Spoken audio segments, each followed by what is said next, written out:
Hi, everyone. My name is Mike. I'm a founder at Brand24, mostly recognized for Brand24. This is a media monitoring tool we've been running for past 11 years. We had some success along the way. And today I'm going to talk about how to run a business while staying happy and motivated. So it will be an unusual presentation. I usually have a lot of slides about conversion rates, sales funnels, marketing tactics, customer relation tactics. None of the slides today, so sorry.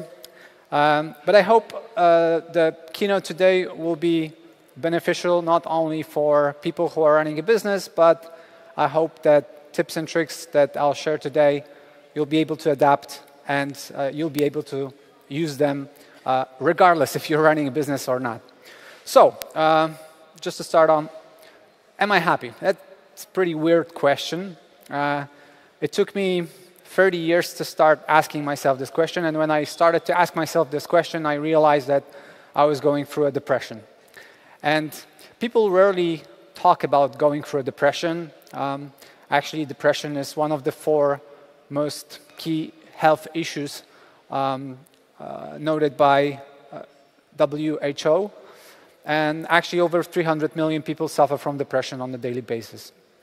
So for me, it was classic. I would worry too much about pretty much everything. I would worry about sales. I would worry about not having enough sales within the company, having too much sales, and then maybe raising expectation to some weird stance. I couldn't sleep because whenever I would wake up during the night, my mind would start to spin about new problems, and I couldn't sleep. It was getting worse and worse. I would have to sleep with my headphones on, so I would listen to some podcasts or books, and whenever I would wake up, it would tuck me back to sleep without my mind spinning on yet another problem. Moreover, I would compare myself to other founders, and I was always looking at founders who have more revenue, bigger companies, more clients, and I started to grow an imposter syndrome, which, to be honest, it's still with me even today. There's this little voice within me, even right now on the stage, saying that I don't deserve to be here, I shouldn't be here, and you guys are going to figure me out that I'm not an expert of any kind, expert in business or in marketing. So it was pretty classic, worrying too much about everything, comparing yourself to other successful people. And we do that. We all do that, right? We all compare ourselves to other people. The key issue is that we do that more often than ever. And when we are looking through the lives of other people, everything is awesome. Because when we visit LinkedIn, it looks like one success after another. It all looks amazing. When we visit their Instagram, it looks even better. You know, traveling, happiness. It all looks like those people have it all figured out. And you are sitting there on a couch with your remote control, swiping through your mobile, and thinking, how big of a fuck up are you? And comparing yourself to other people on social media is a comparison we cannot win, because we compare our true self with our Instagram self, or with other people's Instagram or other people's LinkedIn. This is comparison we cannot win, because I know about all my fuck-ups. I know about every time I farted in the elevator. I know about all my mistakes, all my problems, all my insecurities. I know about all of them. And I compare this with an image of other people that I consume through social. So not their true self, but the image, the perfect picture of their life through social media. And this is a comparison we cannot win. And when I started to share about going through depression, people were surprised, because I typically seem like a positive guy. Most of my keynotes are funny, hopefully. I have some funny videos, I do some silly stuff, and people laugh. It all works great. But people were surprised when I started to share that I was going through depression. And that's one of the issues here, that people going through depression don't necessarily look like they're going through a depression. And what really helped me was this amazing book, The Subtle Art of Not Giving a Fuck. It's amazing because it's not necessarily a book that teaches you how not to care. It's the book that tells you what are the things worth caring about. Not sure if you know this guy, Dave Mustaine. Anybody knows Dave Mustaine? Awesome. There are a couple of people. Not a lot of heavy metal fans here. Dave Mustaine is a singer, songwriter, founder of the iconic band Megadeth. This is one of the top bands in heavy metal music. 38 million albums sold. Hundreds, if not thousands of concerts with millions of people shouting his name.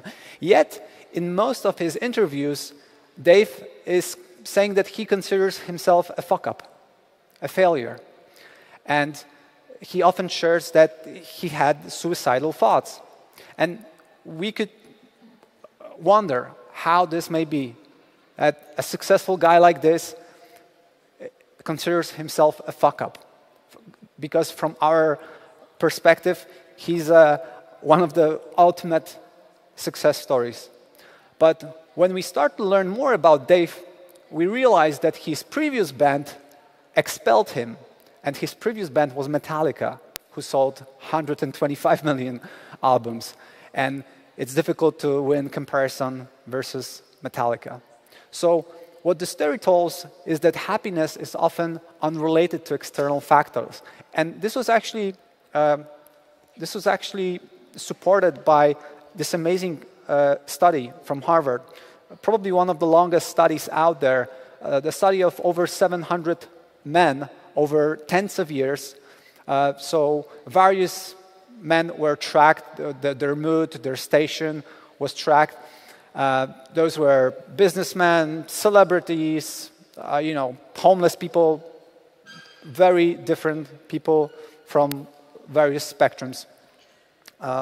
And what was a single factor that was common for people who stayed happy was quality of relationships. It wasn't fame, it wasn't success, it wasn't wealth, it was the quality of relationships they had. Another conclusion that I've stumbled upon is that having doubts is okay. We all feel doubt. I felt doubt while going on the stage, to be honest. This is one of my favorite charts. This is called Dunning-Kruger effect, and it shows a link between competence and confidence. It shows that once we gain some initial competence and at some skill, at some topic, we gain much confidence. We feel like we are on top of things. But when then we start to learn more, we see how much more to learn there is, and our confidence drops. So having doubts is absolutely okay because it says that we are getting good at something. It says that we are past this initial phase and we are starting to get better and better. So this was actually paraphrased pretty well by this amazing quote from Charles Bukowski. The problem with the word is that intelligent people are full of doubts, while the stupid ones are full of confidence. So having doubts is okay. I can share that I certainly doubt myself while entering this stage. There's a number of times when I doubt myself, my decisions within the company. Most people don't know about this because it's not something that people likely share on their LinkedIn or their social, but it's out there. So having doubts is okay. Another conclusion was that journey before destination. Happiness is not something that we can catch forever. There's no way that we can do something and stay happy forever and have no problems whatsoever. There's always another challenge over the horizon. So if we imagine that once I buy this house, once I get this promotion, once I raise this fund, or once I grow my company to 100 million in revenue, I'll be happy. I'll have no problems whatsoever. I'll be able to solve all my problems. I'll have no problems. That's not true, because there's always another problem. Once we get this house, once we get this promotion, once we hit 100 million in revenue, we'll start to see another challenges, another problems. So surprisingly, the only way to stay truly happy is to be in love with the journey, to be in love with the chase rather than the goal itself. People in Iceland say, "Fettare dast." This is their famous saying for, it's all going to be okay. So just to quickly summarize what I want to pass today to you. Number one, even if you compare yourself to others, because you will be doing this, maybe unwillingly, maybe willingly, just keep in mind that grass always looks greener on the other side. It always feels like the other people have things figured out. Their life looks amazing. It feels like they've got everything sorted, but this is not necessarily true. You are unaware of the problems they carry. You are unaware of the problems they face every day. So while you compare yourself to others, please keep in mind that the grass is indeed greener on the other side. Another thing is doubts are okay. If you don't have doubts, means you are an idiot, really. If you have doubts, means you are getting good at something. Means you are getting more and more knowledge about some topic and getting good at something according to the chart from Dunning-Kruger effect. Number three, share. One of the most difficult things for me was starting to share this with everyone, because it feels like we are all bombarded here with one success story after another. If I walk here at the expo section, and I ask any startup that has a booth out there, and I ask them, "How's your business going?" They're going to quote some cool things about their app, some cool things about their growth or whatever. They wouldn't share their fuck-ups. They wouldn't share their problems, their challenges, their worries.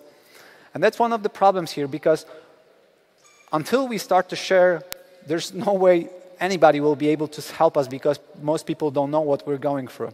So it's vital to share, and sharing your problems is a small part of the solution. It's easier to carry problems once you share them with your friends, sometimes even with people from outside your, let's say, personal space.